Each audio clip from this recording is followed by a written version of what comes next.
primeira pergunta para nós introduzirmos Porto Alegre neste papo era um paralelo rápido, prefeito, de quando o senhor chegou, o senhor falou lá no dia...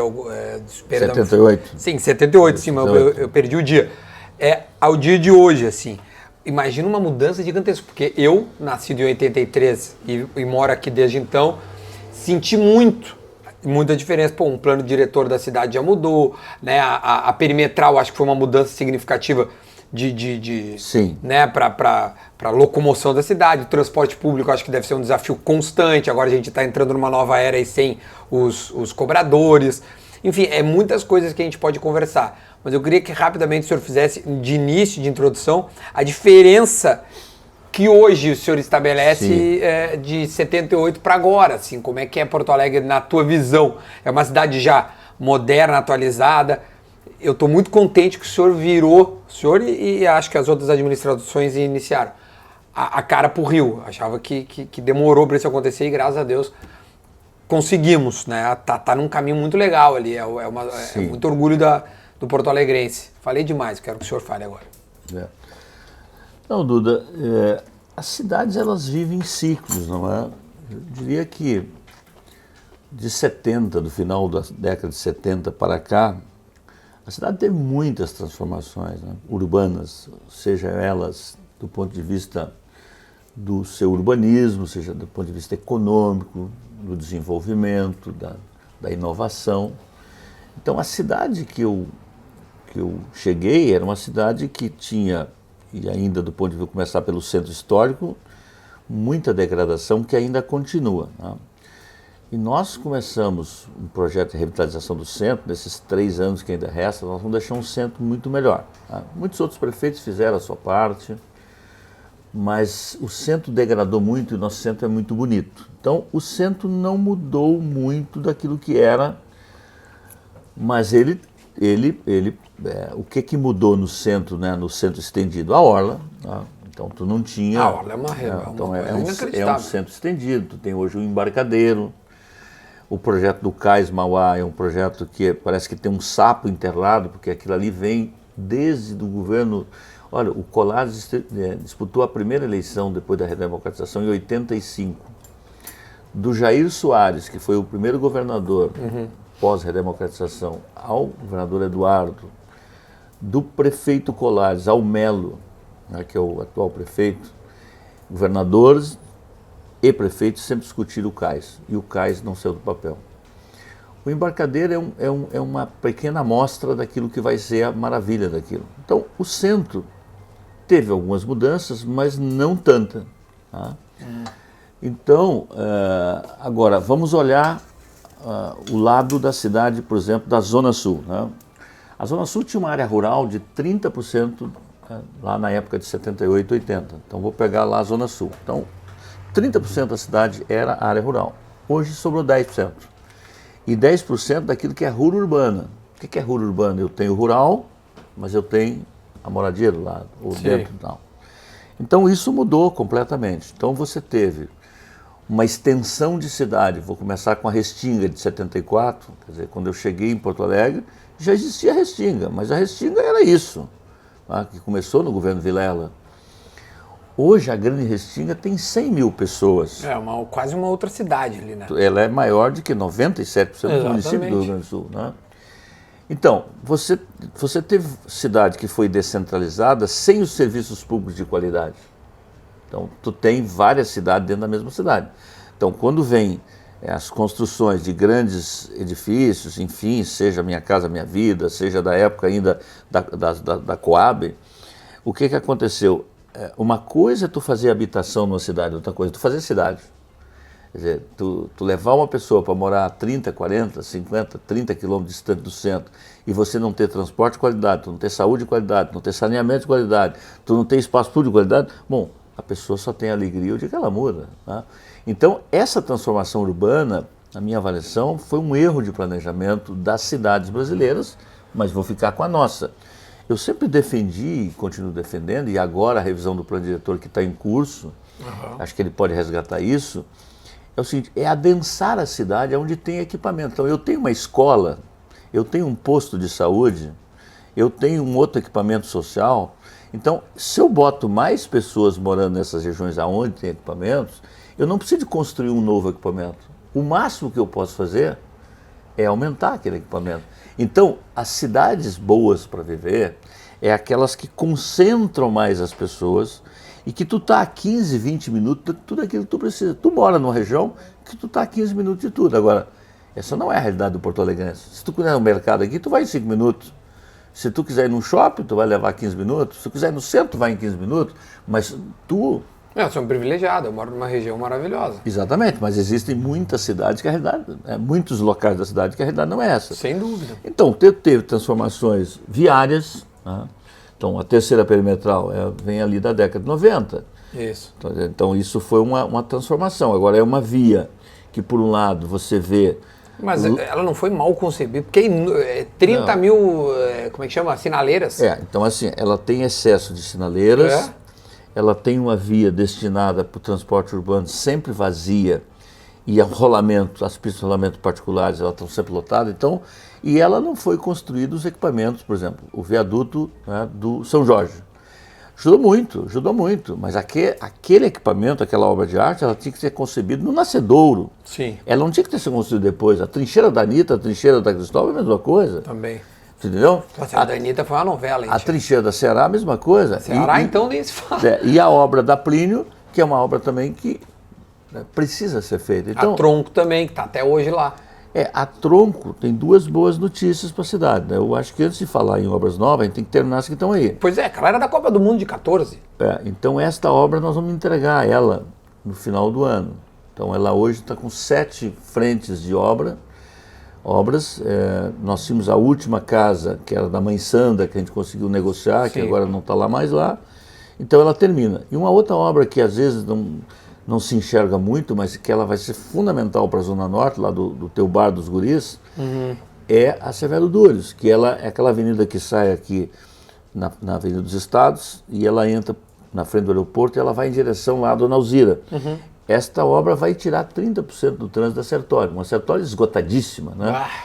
Então essas duas obras, que são obras que vêm lá, sim, da época da Copa, mas aí é preciso dizer também o seguinte, eu fui vice do Fortunati foi vice do Fogaça, essas obras foram concebidas no governo do Fogaça.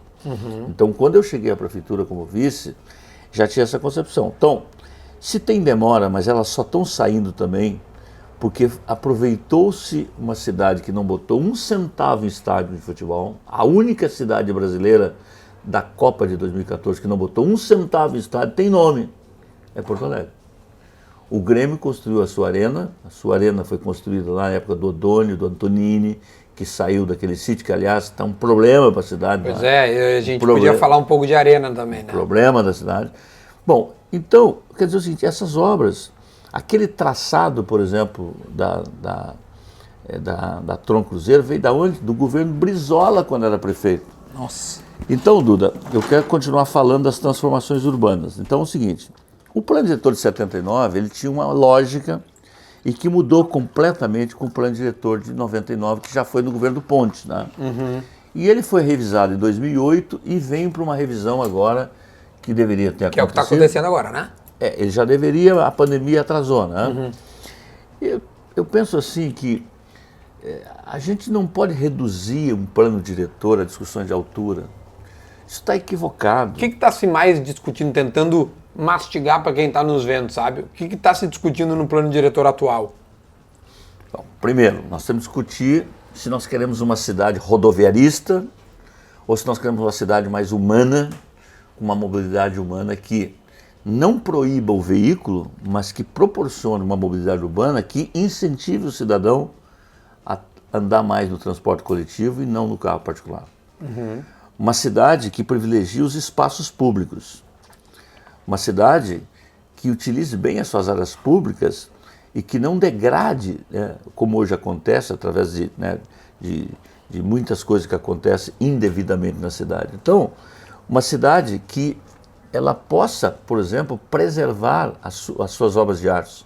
Aqui, por exemplo, nós conseguimos parceria aqui no viaduto aqui Tiradentes. Como conseguimos, a dupla Glenal recuperou lá o viaduto da Conceição, que infelizmente depois foi pichado. Então, eu penso que a cidade que nós estamos discutindo, do ponto de vista da boa convivência urbana, é aquela que o poder público faz a sua parte, mas é aquela que o cidadão também faz a sua parte. Sem e aqui dúvida. tu tem quantos seguidores? 250 mil inscritos. Desses são quantos de Porto Alegre? É a grande maioria, pode ter certeza. Pois é, então eu queria fazer um apelo. Separa o lixo na casa de vocês. Separar o lixo tem 2 ganhos com a cidade. Primeiro é o ganho do meio ambiente. Quer dizer, tu imagina um plástico que vai ser enterrado. Quanto tempo ele leva para poder a deterioração.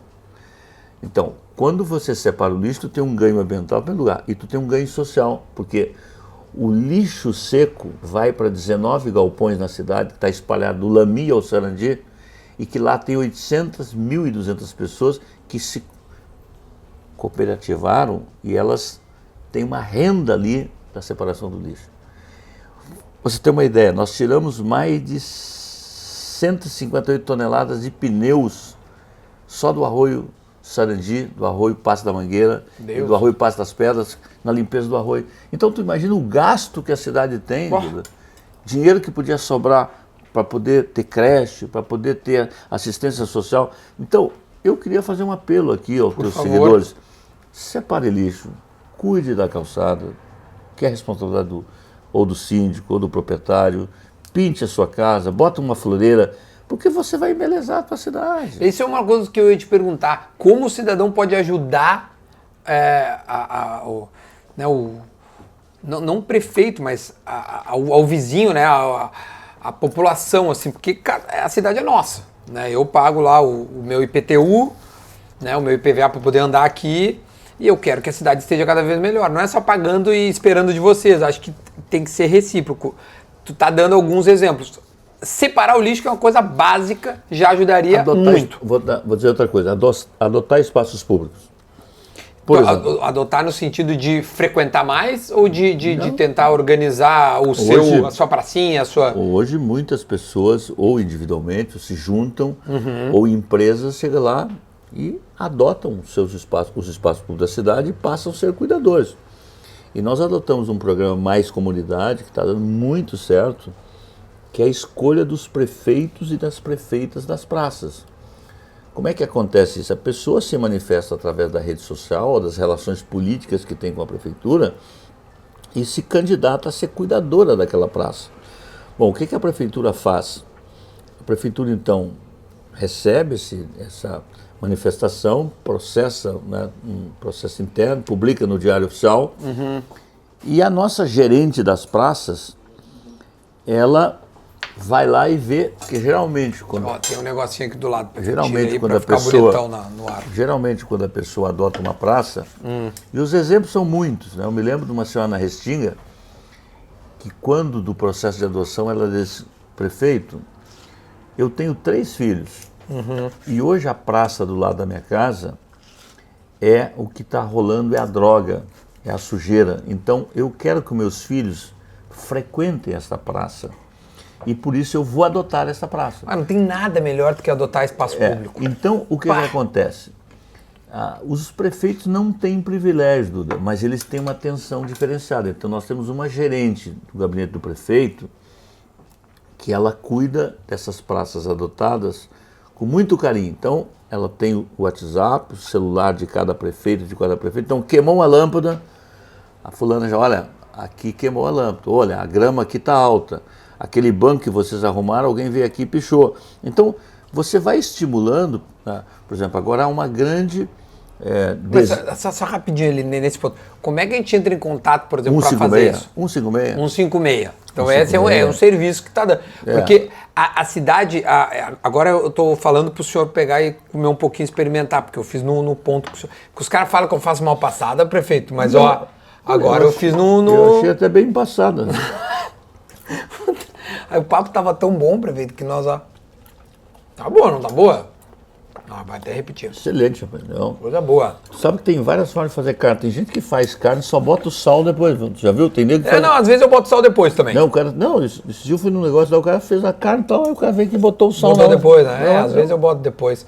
Eu ia te perguntar, a nossa cidade, ela é grande, mas ao mesmo tempo ela tem características de uma cidade pequena, certo? né? Tem, como tu disseste, tem bairros assim que às vezes as pessoas ficam nos seus bairros e tal. Então ela é grande e pequena ao mesmo tempo. Tem como a gente conseguir se comunicar mais fácil com o poder público para poder pedir algum auxílio que falte? Então, como o senhor disse, estourou a luz, será que está muito escura a minha região aqui? Pô, a iluminação pública certamente é uma das coisas que ajuda a violência não acontecer. Duda, eu acho assim que o papo aqui é reto e a gente não tem tempo para tudo, mas tu tem que ter várias dimensões da organização, né? Tu tem a dimensão da zeladoria, que é um aspecto importante da vida de uma cidade, né? Não adianta tu falar em grandes investimentos e tudo isso se a cidade está mal cuidada. Bom, tu tem que cuidar da segurança da cidade, que é compartilhada também com o governo do Estado. Sim, sem Só a dúvida. guarda, né, não dá conta disso. Tu tem que ter uma cidade que as pessoas invistam porque sente segurança jurídica. Então, a nossa gestão está baixando imposto quando pode, cancelou os aumentos de IPTU que tinha pela frente e facilita a abertura de negócio, porque sem desenvolvimento econômico não há proteção social. Você não tem proteção social se você não tiver desenvolvimento econômico. Então, essa é uma outra dimensão muito importante. Um outro aspecto, por exemplo, também importante dessa virada de chave, as cidades hoje do mundo inteiro que não têm inovação, elas não entregam nem na vida privada e muito menos na gestão pública. Você imagina há 40 anos tu fazia o que está fazendo aqui? Não tinha como. Era outra coisa. Então, assim, hoje tudo mudou. Então, por exemplo, um serviço público, seja de capina, seja de iluminação pública, seja de trânsito, se tu não tiver tecnologia, tu não entrega. Então, essa é outra dimensão importante nos 250 anos da cidade, que é uma virada de chave do poder público, que ainda é muito burocrática, fluxos muito atrasados, muita carimbada, muita coisa que não dá mais certo. É muita burocracia. Agora, nossa prefeitura, como é que tu te aproxima? Hoje em dia as redes sociais facilitam muito, né? Então, assim, nós temos o site da prefeitura, nós temos todas as ferramentas, então tudo isso que tu está falando aqui cai um pouco na prefeitura. E tem um filtro que chega nas secretarias e no gabinete do prefeito. Mas a maneira que você quer contribuir com a prefeitura, do ponto de vista de adotar espaços públicos ou ser voluntário, bom, o canal 156 é o canal... É o melhor canal. É o melhor canal, que ali tu tem um canal direto. Tu fala com um robozinho, desculpa a minha ignorância que nunca liguei, ou com uma pessoa. Em horário comercial. Fala com pessoa. Né? Não, e os serviços essenciais rodam a noite toda, DEMAI, enfim. Isso eu imagino. Mas o dia a dia, né, você fala. Então, você que está nos acompanhando, que tiver uma sugestão, uma crítica, sempre muito bem-vinda, mas eu gostaria de te convidar para ser um cuidador da cidade. Sem dúvida. Da cidade, nessa virada de chave, mas nós temos de humanizar a nossa cidade. Quer dizer, hoje tu tem 99% das pessoas que querem bem da cidade, mas tem o time do mal. Vou te dar um exemplo aqui, vários exemplos. Por favor. Aumentou 300% o furto de fios na cidade. Cobre, né, que eles pegam. Cobre. E aí tem por trás disso, bom, o receptador. Tem quem compra para o cara roubar, né? Sim, estou dizendo, ok, é isso que acontece. Bom, aí tu tem, então, isso é para consumir droga. Bom, você tem essas tampas de alumínio, de ferro espalhadas, seja do DEMAI, da telefonia, da Sulgás, tudo isso. Isso não tem mais na cidade. Nós estamos mudando tudo por concreto porque roubaram tudo, furtaram tudo. Quer dizer, então você tem uma minoria da cidade que pratica esses delitos e que nós precisamos nos unir, tu entendeu? Para poder fazer uma cidade melhor. Então não há uma cidade boa para se viver que dependa só do poder público. Não existe isso, nem aqui e nem em lugar do mundo.